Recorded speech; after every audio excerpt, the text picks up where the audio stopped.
तो कहानी में कियान फिर से बनेगा रजत की कमजोरी, क्योंकि आशिका को अब ये विश्वास हो जाएगा कि अर्श ने ही मृण्मयी की इज्जत में हाथ डाला है। और मृण्मयी झूठ नहीं कह रही थी, क्योंकि अभी तक तो आशिका मृण्मयी को ही दोषी कह रही थी। उसे विश्वास नहीं हो रहा था कि अर्श ने ऐसा कुछ किया है।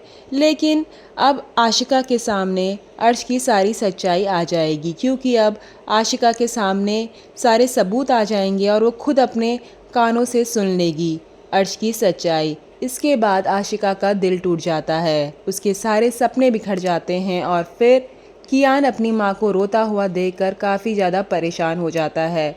उसको समझ नहीं आता कि वो कैसे अपनी माँ को चुप कराए। वहीं दूसरी ओर कियान के दिमाग में एक आइडिया आता है। उसे लगता है कि उसे अपने पापा रजत को कॉल करनी चाहिए, उन्हें बुलाना चाहिए, वही उनकी मदद कर सकते हैं। और फिर कियान रजत को फ़ोन लगा लेता है। रजत कियान की बातें सुन के फटाफट उनके घर पहुंचता है और ये डिसीजन लेता है कि अब से कियान और आशिका भी उन्हीं के घर में रहेंगे।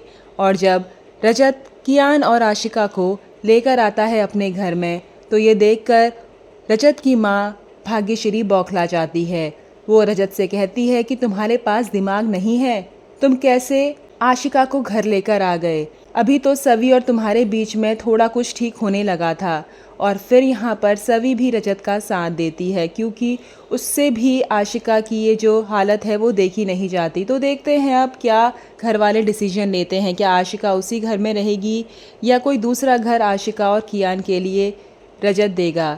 आप लोगों को क्या लग रहा है, कमेंट करके ज़रूर बताएं।